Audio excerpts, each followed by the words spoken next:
አረ ችግር የለው። እና አንተ ስለ ራስህ አትነግረኝም? የኔ ደግሞ ሌላ ጊዜ ይደርሳል። እንዴ ለምን? ሌላ ጊዜ እንዲህ በአጋጣሚ ከተገናኘ ማለት ነው? አረ ተገናኝተን ተደዋውለን ነው እንጂ። እስቲ እናያለን።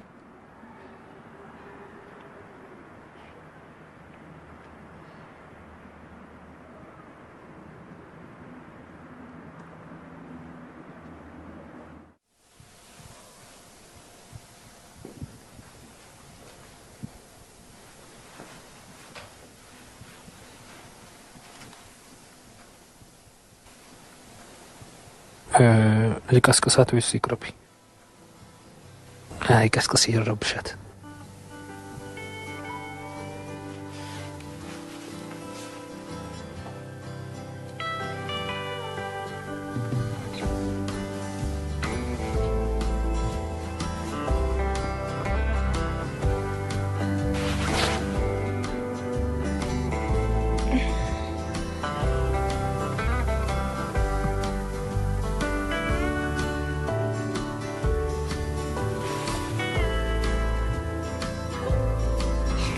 ማን ነው? የኔ ናታን አንተን አይደል? ወይ ከተባነነ ይቀራል። ምን አለ ብታርፍ ደክሞኛል ተኛበት። ኧረ እባክሽ ማን ራቴ ሊሰጠኝ ነው? አንቺ ብትተኙ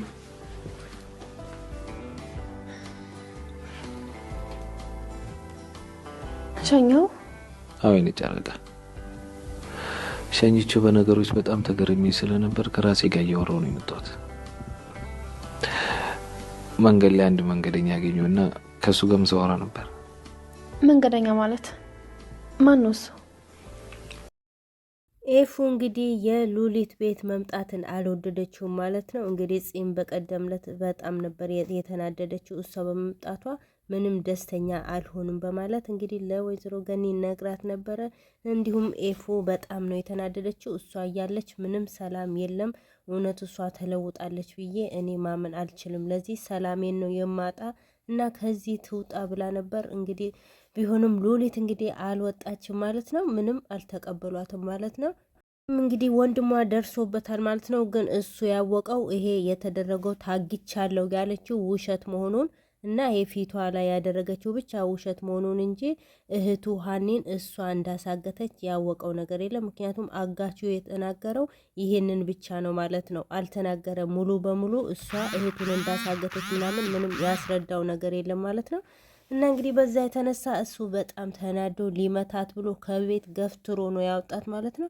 እህቱን እንግዲህ መኝታ ክፍል ግቢ ብሏት ነበር። እሷ ግን ከውጭ ሁና እያዳመጠች ነበር፣ በሩ ስር ተደብቃ እያዳመጠች ነበር እነሱ ሲጣሉ። እንዴ እሷ ለምንድን ነው ሳትታገት ታግቻለሁ ላይ ነገረች? ምን አስባ ነው ማለት የእሱም እህት ሀኒ እንግዲህ ግራ ተጋብታ ነበር ማለት ነው። እሷም እንግዲህ ጠይቃው ነበር ለምንድን ነው የተናገርከው በማለት እንግዲህ አጋቹ ጋር ደውላ በጠየቀችው ሰዓት እሱም እንግዲህ እንዴት እንዲህ አይነት ሰው ጋር አገናኘሽ? ለምንድን ነው እንደዚህ? ወንድሟን እንደፈራ ነበር የተናገረው፣ ቃልን እንደፈራ ነበር እንግዲህ እሱ የተናገረው። ግን ያም ሆነ ሙሉ በሙሉ ሁሉንም ነገር እንዳልተናገረ ብቻ አንቺን እንዳላገትኩሽ ብቻ ነው የተናገርኩት ብሎ አሳውቋታል ማለት ነው። በዛን ሰዓት እንግዲህ እሷ ተናዳለች ማለት ነው። አሁንም ቢሆን ተስፋ አልቆርጥም ማድርገውን እኔ አውቃለሁ በማለት አሁንም እንግዲህ እየዛተች ነው ማለት ነው። ምንም የምትተው አይደለችም ማለት ነው። እሱን በቃ በጣም ስለምታፈቅረው አሁን እሷ ሙሉ በሙሉ ሁሉንም መበቀል ነው የምትፈልገው ማለት ነው።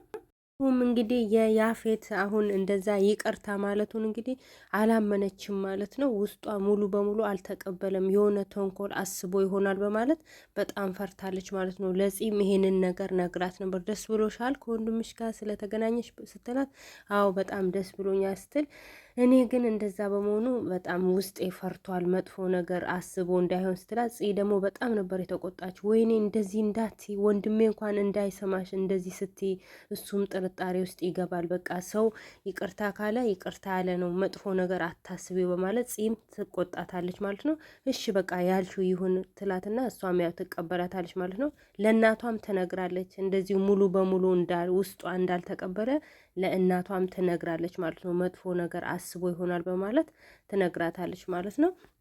አሁን ደግሞ አይዞሽ እንግዲህ ልጅ አንዴ ይቅርታ ካለ ምንም ማድረግ አይቻልም በማለት ያው የሆነውን ሁሉ መቀበል ነው በማለት እናቷም እንግዲህ ኤፉ እንድትረጋጋ ታደርጋታለች ማለት ነው። ቃል እንግዲህ አሁንም በድጋሚ እንግዲህ እህቱን ሊልክ ፈልጓል ማለት ነው። እንግዲህ ተኝታ ነበረ። እሱ ቀድሞ ተነስቶ ቁርስ ምናምን አዘጋጅቶ ነበር። ይኸው አረፍ እንድትይ ምናምን በማለት እንትን ይላታል ማለት ነው። ከዛን አይ አንተማ ለእኔ አስበህ ሳይሆን የሆነ ነገር ከኔ ፈልገ ነው ቁርስ አዘጋጅተ የጠበከኝ ትለዋለች ማለት ነው። ያው እንዳለችውም አልቀረም። እሱ እንግዲህ ከኤፉ ጋር እንድትገናኝ ነበር፣ ኤፉ ሳይሆን ከጽ ጋር እንድትገናኝ ነበር የፈለገው ማለት ነው። ስልክም እንድትደውል እና እቤት እንድትሄድ ቀጠሮ እንድትይዝ ያደርጋታል ማለት ነው። እሷም ደግሞ እቤት አልነበረችም እነ ኤፉ ጋር ስለነበረች እቤት አይደለውም ስሄድ እደውልልሻለሁ ትመጫለች ምናምን ብላ ትነግራታለች ማለት ነው። እንግዲህ ሉሊትም እንግዲህ አላበደችም። እንግዲህ ቤት እንግዲህ ገብታ እንግዲህ አልወጣችም። ያው ከቤት መውጣት አልፈለገችም። ያው እሷ ሲጀመር ያው አቋበድ መሆኗን እንግዲህ ገኒ ራሱ አላው የሚያውቀው እስካሁን ድረስ ዳጊ ብቻ ነው ማለት ነው። ይህንን ደግሞ እንግዲህ እሷ ተኝታ ባለች ሰዓት እንግዲህ ከአቤል ጋር ሆኖ እንግዲህ እንትን እያስደነገጧት ነበረ። እየሄዱ እቃ ምናምን እየጣሉ እያስደነገጡ፣ እሷ ደግሞ ማን ነው እሱ በማለት እናንተ ተንኮለኞች ምናምን በማለት በቃ አውቃ እንትን ትላለች ማለት ነው። ወዲያ ወዲህ ትላለች ማለት ነው። እነሱ ደግሞ አውቀው ተንኮል ይሰሩባታል ማለት ነው።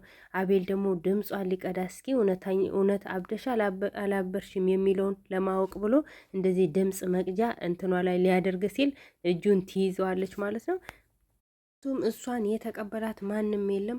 እንግዲህ ገኒም የተቀበለቻት አሳዘነችኝ በማለት ነው። እቤት ገብሳ አልወጣም ስላለችኝ ነው ብላ ነበር ልብሷን ምናምን የቀያየረችላት ማለት ነው። ዳጊ ግን እንግዲህ ያው ባለፈው በሚያወሩ ሰዓት እንዳላበደች አውቃ እንደሆነ ተረድቷል ማለት ነው። እና ውድ የዩቲዩብ ቤተሰቦች ይሄ ቪዲዮ የሚደርሳችሁ ሁላችሁም ላይክ፣ ሼር፣ ሰብስክራይብ ማድረጋችሁን እንዳትረሱ። ሁላችሁም ባላችሁበት ሰላማችሁ ይብዛልኝ። አመሰግናለሁ።